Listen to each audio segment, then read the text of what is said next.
Meus irmãos, que a graça do nosso Senhor e Salvador Jesus Cristo seja com todos vós. Amém. Fico feliz em poder estar aqui com os irmãos, externar já a minha alegria e também um abraço lá da Igreja Presbiteriana de Aracaju, a igreja centenária, são 115 anos já lá de história, a igreja protestante mais antiga da capital, aracajuana, e a cidade tem um pouco mais de 156 anos, se não me falha a memória, e a presença presbiteriana lá é marcante.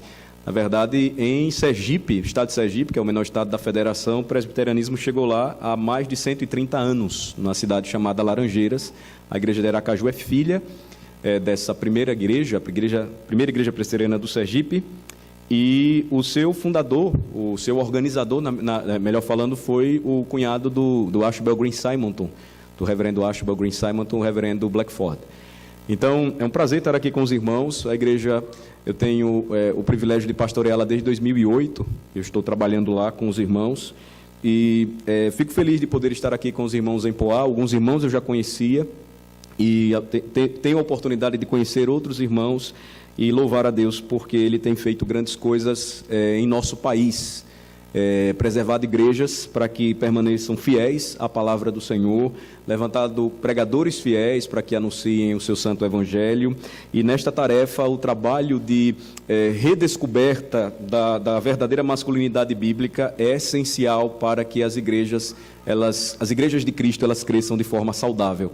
Então, com a permissão do presbítero Mauro, eu, antes de começar a falar, ou trazer a mensagem desta noite, gostaria de indicar 3 livros na área de masculinidade bíblica. Alguns vocês já conhecem, um é lançamento, e que eu gostaria de encorajar vocês a adquirirem e a estudarem também aqui na igreja.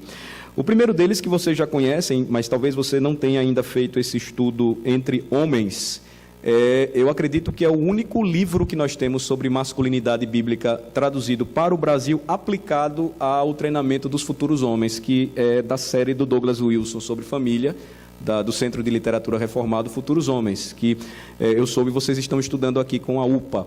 Então, esse livro também é importante que todo homem de Deus conheça, para poder treinar o seu filho e também ajudar no treinamento dos meninos da igreja. É um livro excelente, toma a sabedoria de Provérbios e aplica, então, nessa formação, nesse treinamento.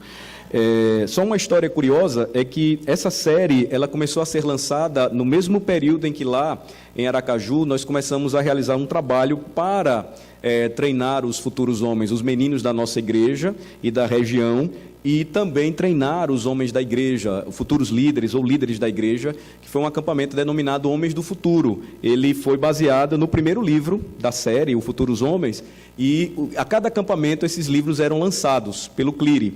Então, depois nós lançamos, juntamente com o acampamento, o Reformando o Casamento.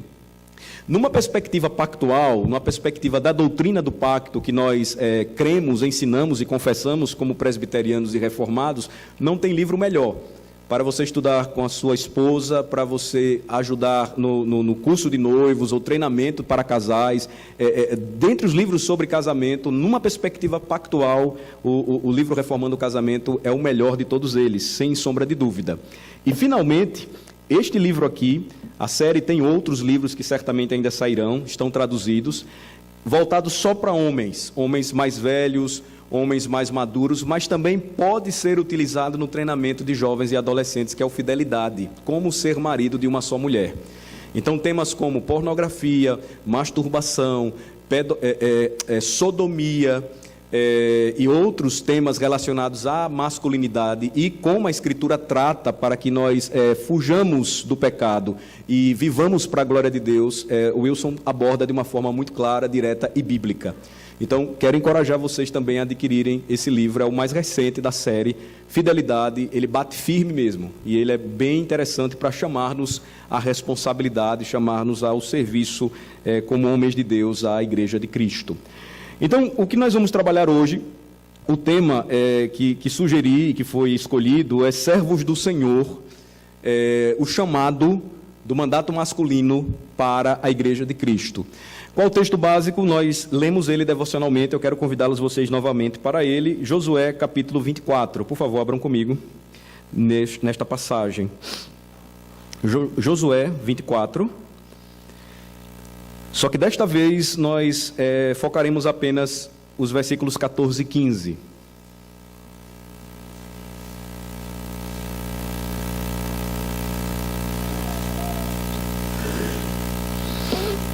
É interessante notar que nós temos algumas frases famosas nas Escrituras, dentre elas, versículo 15 de Josué 24, eu e minha casa serviremos ao Senhor. Contudo, se não tivermos uma perspectiva bíblica e pactual e aplicarmos o chamado dos homens de Deus a redescobrirem a verdadeira masculinidade e vivenciarem em seus lares, na sociedade e na igreja, esta será uma das frases famosas da Bíblia, mas apenas frases de efeito que utilizamos constantemente. Mas existe muito mais do que isso, e a palavra de Deus é fonte rica da verdade gloriosa do Senhor para a nossa vida, para o nosso crescimento, para a nossa santificação. E Josué 24, versículos 14 e 15, nos mostra ou aponta para nós este servo de Deus que substituiu o grande profeta e líder do povo de Deus na libertação da escravidão do Egito, Moisés, falando ao povo sobre uma renovação pactual em Siquém. E então, mais uma vez, eu peço que os irmãos prestem atenção ao texto sagrado, porque ele diz, agora, pois, temei ao Senhor e servi-o com integridade e com fidelidade. Deitai fora os deuses aos quais serviram vossos pais da além do Eufrates e no Egito, e servi ao Senhor. Porém, se vos parece mal servir ao Senhor, escolhei hoje a quem servais. Se aos deuses a quem serviram vossos pais, que estavam da além do Eufrates, ou aos deuses dos amorreus em cuja terra habitais. Eu e a minha casa serviremos ao Senhor. Precisamos prestar atenção ao contexto e ao conteúdo dessa exortação. Observem, muitos compreendem de forma equivocada estes termos na renovação do pacto aqui, que Josué fez com o povo de Deus em Siquém. E nós precisamos estar atentos, o que é que ele estava tentando abordar aqui? É que os efeitos do pecado, eles são tão profundos e difusos que eles podem confundir a nossa mente, eles podem tomar o nosso coração e prejudicar a nossa caminhada cristã, a nossa peregrinação. Lembrem-se que a mensagem, uma ideia aqui, e que nós encontramos também no Antigo Testamento, e os seus sinais, as suas imagens e a sua mensagem, repito, falam do povo pactual de Deus no passado, mas aponta para um vislumbre maior, futuro, a ser vivenciado pela Igreja de Cristo, quando, recebendo o Messias, atendendo ao seu chamado, alcançaria uma amplitude muito maior de Israel. O Senhor, então, pelo poder do seu evangelho e pelo espalhamento e o crescimento da sua igreja, alcançaria todos os confins da terra. Então, Josué está tratando de um assunto que aparentemente está distante de nós, mas não.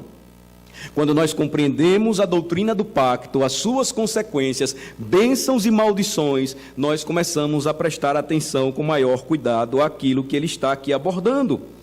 Ele está afirmando que os pecadores que se afastam da aliança de Deus nunca conseguirão sozinhos encontrar um caminho de retorno, um caminho de volta. Nós lemos isso quando compreendemos versículos 14 a 25. Se os irmãos observarem, o povo disse, não, nós vamos servir ao Senhor também. Contigo, Josué, e com a sua casa. Versículo 19, ele lembra, não podereis servir ao Senhor. Naturalmente, por nossa própria força, ou por nosso próprio braço, nós, homens, não temos condições para isso. Basta observar que, naturalmente, os efeitos ainda danosos do pecado, tomando conta do nosso coração, nos levam, por vezes, a ocuparmos os últimos bancos das igrejas. E eu uso isso numa linguagem simbólica, porque muitas vezes nós nos omitimos, não assumimos o nosso papel, não tomamos a dianteira, então sentamos no fundo. E assim como o nosso primeiro pai Adão fez com Eva ao lado dela o tempo todo, omisso, deixou que ela desse ouvidos à voz da serpente, tomasse do fruto, comesse, e ele ainda também comeu. Então, Josué trata de um assunto no Antigo Testamento, mas o seu princípio ainda hoje se aplica através dos séculos. Depois de séculos ou dos séculos, nós percebemos que a desobediência, ela ainda continua, ela permeia em muitos ciclos evangélicos, em muitas igrejas, em muitas congregações. E então, primeiramente, foquem comigo no contexto. Observem novamente para a passagem. Josué reuniu pessoas e ele repassou a história de sua nação. Veja, versículo 14: agora, pois, temei ao Senhor e serviu com integridade e com fidelidade. E ele então vai lembrá-los a história. Olhem só: deitai fora os deuses aos quais serviram os vossos pais, da além do Eufrates e no Egito, e servi ao Senhor. Ele começa falando, ou ele começa se referindo muito antes, quando ele traz as suas palavras de despedida. Vocês podem verificar depois com maior atenção o capítulo 24, apontando para Abraão, como ele começou. Como o Senhor o retirou de uma terra idólatra, de um contexto idólatra, e agora o desafiou a caminhar pela fé, confiando em uma promessa pactual. Josué faz isso, e ele então vai apresentando tudo aquilo que o Senhor fez por Israel. Ele falou sobre salvação, a salvação começou em Abraão e a sua casa. Ele seguiu tratando da redenção, a redenção do povo israelita, da terra do Egito. Ele fala como eles começaram a conquistar a terra de Canaã. E quando ele fala sobre isso, ele lembra que por vezes, por desobediência, cometendo pecados, eles caíram em idolatria. Então ele os intima, ele os exorta de forma muito grave a que lancem fora os ídolos. Versículo 14: deitai fora os deuses aos quais serviram vossos pais. E ele vai apresentar aqui pelo menos dois tipos de ídolos. Vejam, primeiro, eles deveriam abandonar os ídolos que tinham no Egito, antes do Senhor redimi-los, libertá-los e estabelecer com eles uma aliança no Sinai. Mas eles também deveriam deitar fora os ídolos que mantinham em seu passado, antes de se tornarem servos do Senhor. Deitai fora os deuses aos quais serviram vossos pais, da além do Eufrates e no Egito, e servi ao Senhor. A preocupação, portanto, de Josué é lembrar ao povo pactual de Deus estas responsabilidades, e ele faz isso com urgência. Como ainda hoje, muitas vezes, nós ouvimos a pregação do Evangelho, ela também tem por função exortar o povo de Deus, chamar o povo de Deus a focar os seus olhos em Cristo, a viver por fé, não por vista, a não colocar o seu coração neste mundo, porque é um povo peregrino. Mas em segundo lugar, notem, Josué também intima o povo de Israel para que abandonasse os ídolos a quem os seus pais serviram da além do rio Eufrates. Note que esses deuses chegaram a Israel após a libertação do Egito. Vocês conhecem um pouco da história. Vocês sabem que eles tiveram dificuldades, ainda carregaram os deuses do Egito, os falsos deuses, da além do Eufrates. Em resumo, Josué lembra que esses dois tipos de deuses deveriam ser abandonados, e esses deuses, eles eram contrários à palavra, eles eram deuses sincréticos também, os deuses do sincretismo, os deuses que poderiam tentá-los a adorar a Deus, mas envolvê-lo em uma determinada mistura com os falsos cultos, com os falsos ídolos de seu tempo. Pensem comigo, em nossa cultura nós percebemos que pequenos deuses ainda hoje abundam em nossas casas, em nossos lares, e adentram a igreja, como aquelas rãs do Egito. Porque nós não tomamos a frente, nós não assumimos o compromisso, nós não ouvimos a exortação da palavra de Deus e cedemos. O conteúdo da exortação de Josué, portanto, ele é muito simples, ele é muito breve, como deve ser a exposição bíblica. Ele diz: temam ao Senhor, sirvam ao Senhor. Temer ao Senhor e servir ao Senhor com sinceridade e com verdade. Lançar fora os ídolos e então seguir fielmente ao Senhor Deus, caminhando pela fé. O que nós notamos hoje e infelizmente ainda percebemos é que as pragas espirituais adentram os nossos lares quando os homens de Deus, eles se omitem de suas responsabilidades e fecham seus olhos. As desculpas são inúmeras. Eu trabalho demais. Eu luto diariamente para colocar o pão na mesa. Eu luto diariamente para oferecer o melhor para a minha família. E ainda se exige de mim o cuidado espiritual e pastoral. Se o Senhor não edificar a casa, em vão trabalham os que a edificam. Se o Senhor não guardar a cidade, em vão vigiará a sentinela. Mas nós teimamos em desobedecer. Nós passamos a responsabilidade primeira e maior, como chefes do lar, como pastores da família, para as nossas esposas. E nos esquecemos então do nosso chamado. Notem, Abraão não disse, minha esposa e eu serviremos ao Senhor. Eu e a minha casa serviremos ao Senhor. O dia do Senhor chega, o primeiro dia da semana, o dia que deveria ser de deleite espiritual, de alegria e de prazer. Ele é tomado por nós como um peso, com uma gravidade muito grande. Parece que nós temos quilos pesados em nossas pernas e não temos força para levantar. Quando na realidade o Salmo 122 deveria ocupar o nosso coração, a nossa mente, e primeiramente levantando nós deveríamos dizer à nossa esposa, aos nossos filhos, alegrei-me quando me disseram, vamos à casa do Senhor. Mas aí o tempo passa e nós começamos a perceber que os nossos filhos refletem aquilo que nós somos. E eles continuam, como Neil Postman falou, sendo mensagens futuras para um mundo que nós não vamos ver. Porque um dia nós iremos partir, os nossos filhos irão continuar. E os efeitos daquilo que eles aprenderam, de bom ou ruim, de nossa parte, serão carregados. Vocês devem lembrar que uma geração passou fiel aos termos do pacto de Josué com Israel em Siquém. Mas passada esta geração, surgiu uma nova geração que, sem temor ao Senhor, sem desejo de servi-lo, resultou naquilo que nós encontramos no livro de Juízes. Então, amados irmãos, é uma questão muito séria. Nós percebemos os deuses aqui apresentados por Josué são deuses que nós podemos comparar àqueles que estão em nosso tempo, em nossa época. As tentações de Mamon, as tentações das riquezas e da luxúria desse mundo, as tentações de abraçarmos outros ideais, ideias ou filosofias e caminharmos à parte de Deus, ou como vimos hoje aqui, reunidos à tarde com a Sociedade Auxiliadora Feminina, o desejo de planejar e de fazer algo como se Deus não existisse. Porque o termo, se Deus quiser, já está muito distante da nossa mente e do nosso coração. Observem que vários deuses, eles podem tomar conta do nosso coração. Talvez os mais comuns em nossos dias, os deuses da prosperidade, da paz pessoal.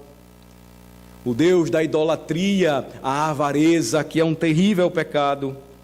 E nós muitas vezes pensamos que a garantia das bênçãos espirituais oferecidas pelo cristianismo bíblico é só possuirmos e possuirmos e possuirmos coisas neste mundo. Não. O Senhor promete, o Senhor abençoa.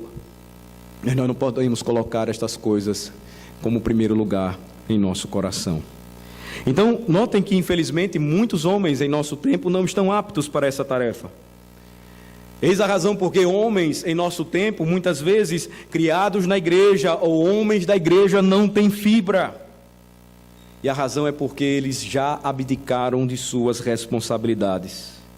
Eles não têm dificuldade em negar que a crise de liderança impera em muitas igrejas presbiterianas e reformadas, porque há tempo nós omitimos do nosso dever e missão e passamos isso para os nossos filhos. Então, há muita incredulidade, fruto de um coração perverso, e Deus ensinando e apresentando o desafio de temê-lo e servi-lo, uma vez que Ele abençoa ricamente aqueles que caminham com Ele em amor obediente ao pacto. Mas, infelizmente, muitos caminham sábios aos seus próprios olhos. acreditam mais neles mesmos do que no Senhor, e distantes da sua palavra, perderam até mesmo a noção de um termo tão lindo na Escritura, central: pacto. Então, a menos que retornemos ao pacto, nós não temos como compreender o caos cultural que nos rodeia. Porque, biblicamente, os passos, eles são muito importantes e precisam ser preservados. Um homem temente ao Senhor construirá uma família que serve ao Senhor e, consequentemente, uma igreja que serve ao Senhor, e será grande influência para a sociedade que o rodeia. Percebam, de uma forma muito simples, nós às vezes oramos e desejamos transformações políticas em nossa nação, mas elas jamais acontecerão se não houver um clamor e um esforço por uma pregação viva do Evangelho de Cristo. E são os homens de Deus que devem tomar a frente desta missão. Eles não podem lançar para outra pessoa. Eles não podem lançar para suas auxiliadoras ou para os seus filhos. Eles precisam tomar a frente. Isso é muito importante. E Josué está falando aqui de uma forma muito clara e simples. E esta é uma palavra hoje necessária para a nossa reflexão. Observem que os nossos dias, eles clamam por uma mudança, e nós vemos apenas crise após crise, uma atrás da outra. E por vezes nós não nos perguntamos como é que chegamos a este ponto.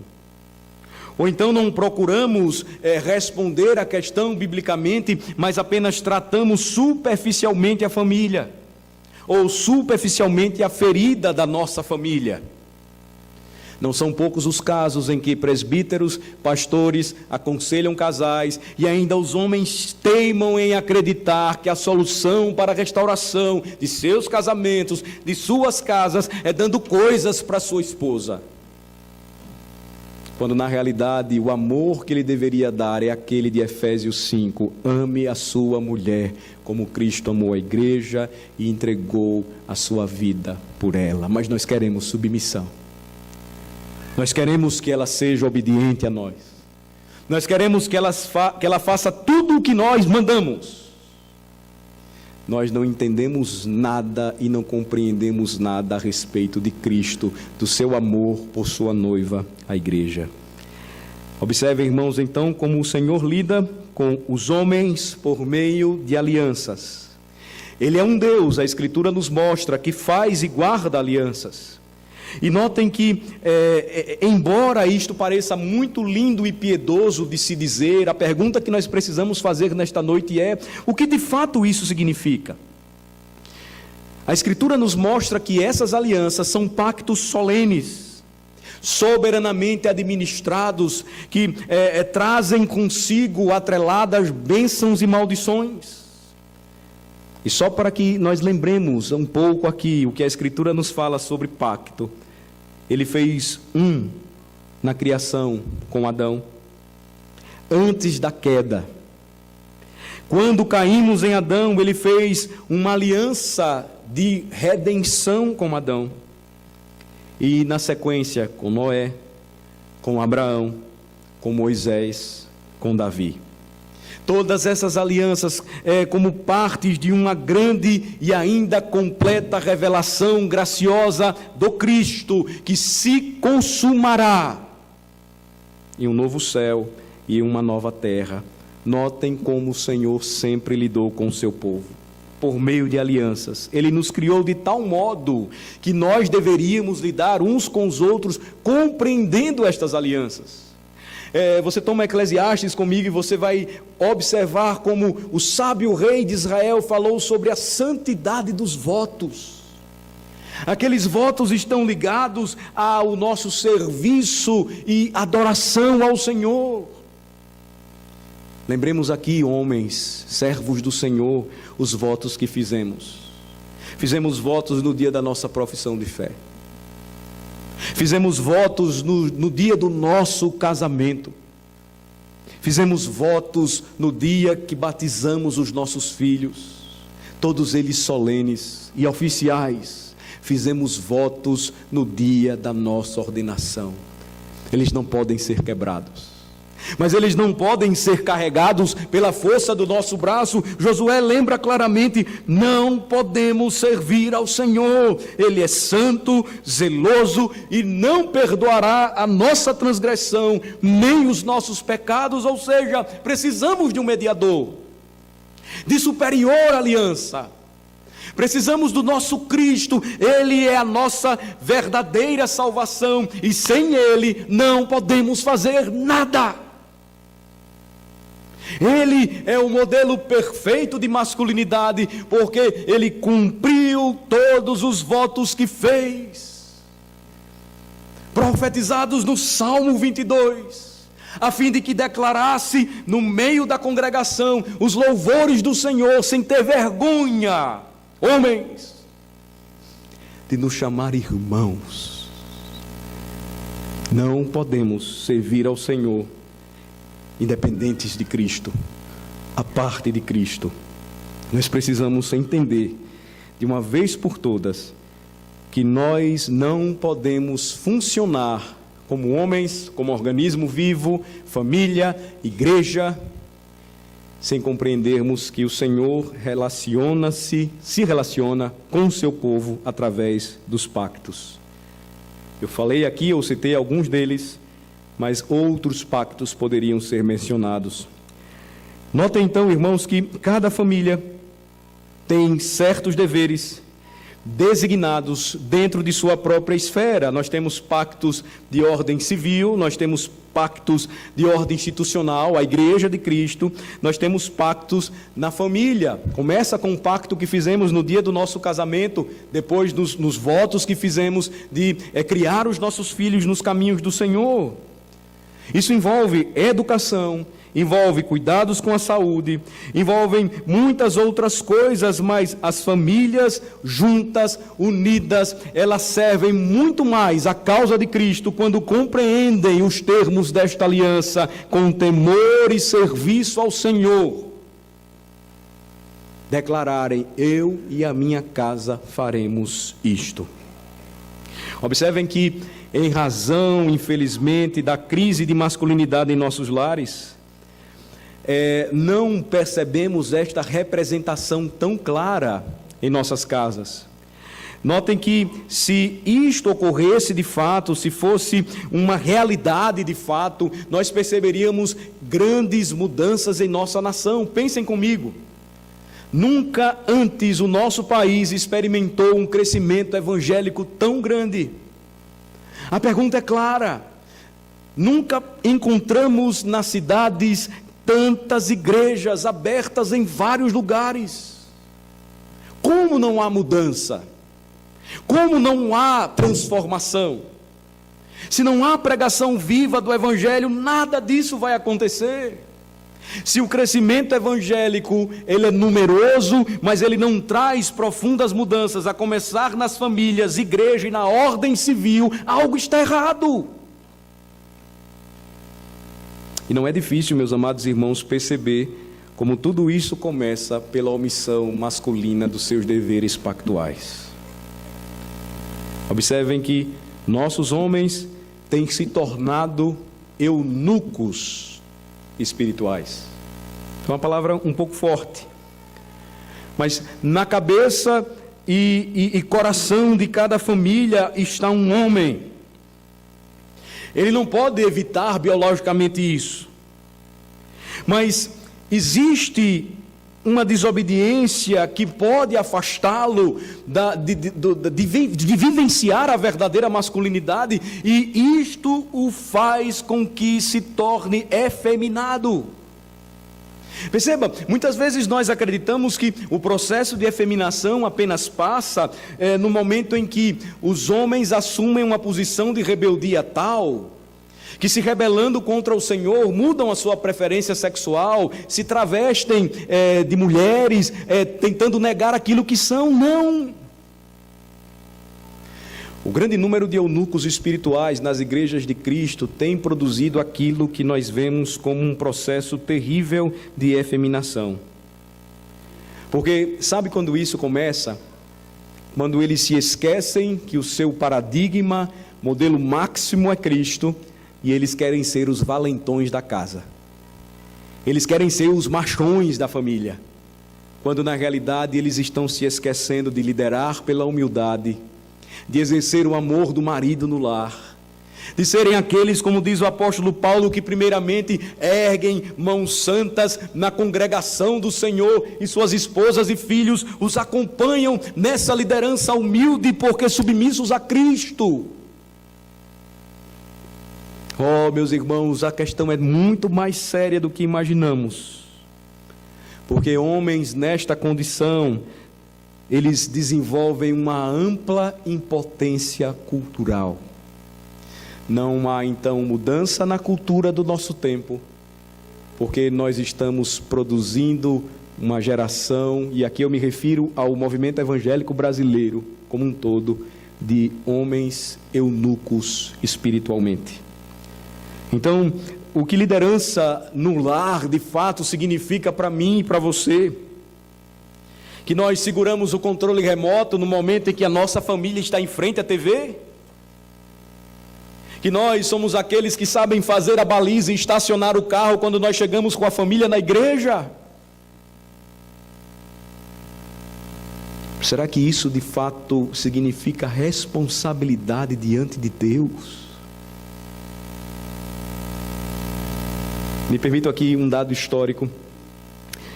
Quando nos Estados Unidos da América a Suprema Corte tomou a terrível decisão de assassinar crianças, legalizando o aborto, o que mais existiu naquele momento foi a omissão dos homens que deveriam defender a vida.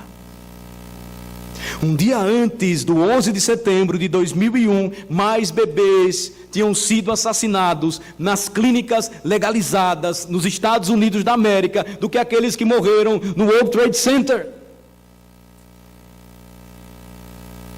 É o resultado da omissão masculina quanto aos seus deveres, que começa em sua devoção particular, entendendo que primeiramente ele é um cristão, depois um marido, depois um pai, e ele então vai se tornar um líder.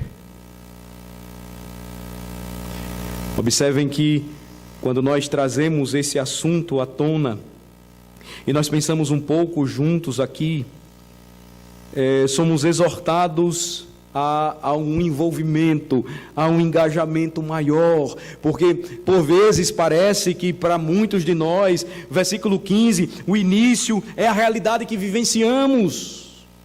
Parece mal servir ao Senhor, repito, pesado, difícil, cansativo. E olhem, para que vocês não pensem que eu sou aqui, estou me apresentando como alguém de fora, o paladino da justiça. Não são poucas as vezes que, como pastor, estou tão preocupado com as outras famílias, que minha esposa precisa me chamar e dizer: Alain, você não faz o culto doméstico faz tempo, mas eu estou correndo atrás para assistir às outras famílias, e nego um princípio bíblico: se não posso governar a minha própria casa, como governar a igreja de Deus? Isso nos humilha, mas nos faz voltar à realidade, nos faz perceber que sem Cristo não conseguiremos servir ao Senhor. Sem Cristo não haverá humildade da nossa parte em reconhecer os nossos pecados e diante de Deus buscar caminhar bem. Nosso arrependimento desse modo, meus amados irmãos, deve primeiramente espalhar-se no meio da igreja, porque ali nós vamos encontrar as gerações contempladas, a oportunidade de, como homens do pacto, nos reunirmos e juntos em oração, nos socorrermos, suportando uns aos outros, sendo pastoreados, para que não pareça mal para nós servir ao Senhor. A palavra de Josué é clara, porém, versículo 15: se vos parece mal servir ao Senhor, escolhei hoje a quem servais. Se aos deuses a quem serviram vossos pais, que estavam da além do Eufrates, ou aos deuses dos amorreus, em cuja terra habitais, eles já estavam na terra. Eu e a minha casa, disse Josué, já decidimos, serviremos ao Senhor. O homem que pensa em liderar a sua casa, mas não tem fibra para conduzir a sua família, terá tanto impacto em sua casa, na igreja e na sociedade, como um mandão de diretório acadêmico em uma faculdade, ou como um mandão de um sindicato qualquer. Não compreenderá a realidade e a beleza do pacto, de estar abaixo de Cristo, entender o fato de ser cabeça da mulher, como Cristo é o cabeça da igreja.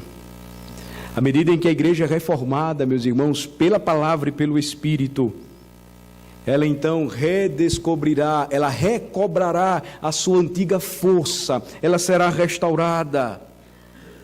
E então nós contemplaremos novamente um padrão bíblico sendo reestabelecido. Nós precisamos orar por isso, nós precisamos trabalhar por isso, nós precisamos lutar por isso. Deve ser o maior desejo do nosso coração, o que eu procurarei apresentar para vocês agora, aplicando e concluindo a mensagem desta noite. Abram comigo em Provérbios, por favor, capítulo 3. Provérbios, capítulo 3. Lembrem-se que, antes de tudo, Provérbios foi escrito para a formação dos homens do pacto. A expressão filho meu, ela não é sem sentido. Salomão estava preocupado, juntamente com os demais sábios de Israel, em treinar os futuros líderes do povo do pacto. Por isso nós vamos perceber a linguagem sempre voltada para aquelas questões relacionadas ao homem, ao jovem, fugir da gangue de malfeitores, dar conselhos, ou dar ouvidos aos conselhos de seu pai e da sua mãe. Ouvir a senhora sabedoria e fugir dos convites da mulher louca e insensata. Entrar nos palácios da senhora sabedoria e deleitar-se dos seus banquetes espirituais, de verdade, e fugir da câmara da morte da mulher adúltera. Capítulo 3, a partir do versículo 13, você encontra o valor da sabedoria apresentada por Salomão para aquele que foi criado da terra. A expressão é Adão, o varão, aquele que da terra veio, apontando para a sua origem, foi criado à imagem de Deus, mas veio da terra, do pó da terra, e precisa reconhecer a glória do seu Senhor e Criador. Versículo 13 começa dizendo o valor da sabedoria aqui destacado. Feliz o homem que acha sabedoria e o homem que adquire conhecimento. Não é qualquer um, pois o temor do Senhor é o princípio da sabedoria. O conhecimento do Altíssimo é a bênção que o homem de Deus deve adquirir, e uma vez adquirindo este conhecimento, que se revela de uma forma perfeita em Cristo, o poder de Deus e sabedoria de Deus, ele segue o noivo, ele confia nele, ele olha para ele firmemente, autor e consumador da fé, e não vacila. E mesmo quando cai, ele sabe que junto ao Pai tem advogado, aquele que está no céu. Feliz o homem que acha sabedoria e o homem que adquire conhecimento. Notem bem, versículo 14. Porque melhor é o lucro que ela dá do que o da prata, e melhor a sua renda do que o ouro mais fino. Mais preciosa é do que pérolas, e tudo que podes desejar não é comparável a ela. É isso que passamos para nossa esposa e filhos? É isso que você demonstra para uma moça quando ela procura e ora por um homem de Deus para que possa casar futuramente? Infelizmente, irmãos, as igrejas estão cheias de homens que não têm esta compreensão, pois a verdadeira bênção felicidade. Aqui, abençoado é o que a palavra feliz na língua hebraica quer dizer. O homem que encontrou sabedoria e adquiriu, recebeu do Senhor conhecimento. Nós precisamos, irmãos, necessitamos urgentemente abraçar esta verdade. Veja, teologia por si mesma, sem vida, de nada adianta, se não desce ao coração, se não é experimental, é apenas algo do intelecto. Nos perderemos como aqueles frangotes hoje de Facebook. Eles discutem teologia, eles querem saber de tudo, eles conhecem do mais profundo do que existe, mas eles não sabem nada da vida na prática, do chorar e orar, do buscar a presença do Senhor, de lutar por sua casa, de lutar pela glória de Deus. Teologia aplicada à prática deveria ser a principal disciplina para ensinarmos aos nossos filhos. Mas o que é que nós pensamos muitas vezes? E nós somos culpados por produzirmos uma geração de garotos superficiais, de jovens superficiais. Nós acreditamos que eles têm capacidade de entender física, matemática, filosofia, português, geografia, química. Eles aprendem outras línguas, mas teologia é difícil demais. O pastor é muito profundo, o pastor exige muito. Não! Criados à imagem e semelhança do nosso Senhor, refletindo a sua glória, todas as outras disciplinas são válidas, mas devem estar submissas à principal de todas elas, o conhecimento de Deus revelado nas Escrituras. Homens, precisamos gastar tempo nisso. Ah, pastor, eu não tenho condições, eu não tenho capacidade, eu não tenho formação. Deus vocacionou você, Ele dará os recursos, Ele o ajudará, outros homens podem socorrê-lo. Mas você não pode abrir mão desta grande bênção que é achar sabedoria e adquirir conhecimento do Senhor. Sabem por quê? Porque vale mais do que tudo nesse mundo, e é isso que nós precisamos passar para os nossos filhos. É mais precioso do que qualquer joia de valor mais cara desta terra. Porque o versículo de número 16 nos diz: o alongar-se da vida está na sua mão direita, na sua esquerda riquezas e honra. Quem disse isso? Um homem que vivenciou na prática, ao orar ainda jovem ao Senhor e pedir sabedoria para governar um povo numeroso. Com a sabedoria, o Senhor fez com que Salomão fosse o homem mais poderoso do seu tempo. Riquíssimo. Banquetes para 35 a 40 mil pessoas diários em seus palácios. Ele entendeu, primeiramente, que os caminhos da sabedoria são caminhos deliciosos, e todas as suas veredas paz. Você pode me perguntar: mas pastor, eu conheço o fim de Salomão, está na Bíblia. Salomão não terminou tão bem assim, e parece que o fim da história dele não foi tão boa. Eu não sei se você já parou para se perguntar por que os seus escritos foram mantidos pelo povo pactual de Deus. Porque juntamente com Provérbios e Cantares você tem Eclesiastes. Ele viu tudo, ele provou de tudo e considerou que se seguirmos este mesmo caminho, correremos atrás do vento, porque é névoa, é vapor. Mas se temermos ao Senhor, se guardarmos os seus mandamentos, porque é o dever de todo homem, então nós iremos nos deleitar na mulher da nossa mocidade. Nós iremos sentir prazer com as boas coisas da vida, mas nada substituirá o prazer de caminharmos na presença do nosso Deus. Eu concluo lembrando para os irmãos o que diz então Salomão no versículo 18: a sabedoria é árvore de vida para os que a alcançam. Em outras palavras, para aqueles que seguram firme nela. E felizes são todos os que a retêm. Quem viverá, meus irmãos, eu concluo, em prosperidade em nossa terra? Quem herdará a terra? Lembrem-se comigo do Salmo 25. A intimidade do Senhor é para os que o temem, aos quais Ele dará a conhecer a sua aliança. Mas nós ainda não tememos a Deus e Ele ainda não se agradou em nos dar uma grande reforma de sua aliança pactual. Nós precisamos clamar para que isso aconteça de fato em nosso país. Clamar para que Ele tenha misericórdia de nós.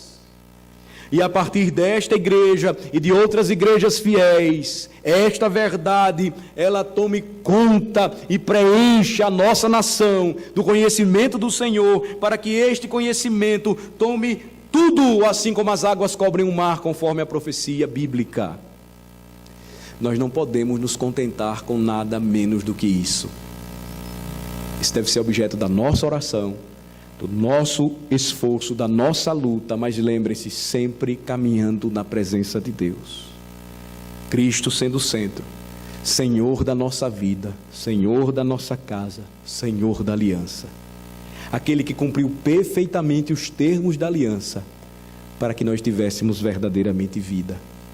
Nós devemos orar por isso, nós devemos trabalhar por isso, mas nós não podemos transferir a responsabilidade que está confiada pelo Senhor nos homens da igreja. A partir daí, todos o seguirão, para a glória de Deus, e certamente nós contemplaremos dias ou tempos de refrigério em nossa nação. Que Deus tenha misericórdia de nós. Senhor, abençoa-nos. Nós precisamos muito de Ti. Vivemos, ó Senhor, um tempo de oportunidade. O Senhor tem abençoado a nossa nação com a pregação do Teu santo Evangelho. E aqui, Senhor, mais uma vez, estamos diante de um teste real, um desafio para os homens do pacto, os homens cristãos reunidos aqui neste momento de congraçamento. Como é confortante e consolador para nós, Senhor, sabermos que, pela graça de Cristo, aqui nos encontramos. Porque sem Ele jamais conseguiríamos nos libertar dos falsos deuses aos quais serviram os nossos pais. Jamais teríamos a compreensão da fé, do Evangelho, esperança de vida eterna. Mas, ó Senhor, nós enfrentamos uma crise tão grande em nossas igrejas, e isto passa por uma falsa compreensão dos termos do pacto, da doutrina do pacto. Ó Senhor, ajuda-nos a entendermos como são solenes estes termos e como o Senhor sempre se revelou gracioso para o seu povo através das alianças. E como Ele chama os homens de Deus dos dias atuais a servirem ao Senhor juntamente com suas casas. Que a partir de hoje, ó Senhor, esta não seja uma expressão vazia para muitos de nós, mas uma expressão grave, urgente, a necessidade de caminharmos com Cristo na dependência dEle, seguindo o nosso Rei, e rogando ao Senhor que abençoe ricamente, despertando os homens das nossas igrejas, os homens cristãos da nossa nação, para que de fato liderem os seus lares, liderem suas casas, liderem o seu povo em fidelidade e obediência pactual. Nós oramos assim agradecidos, em nome de Jesus. Amém.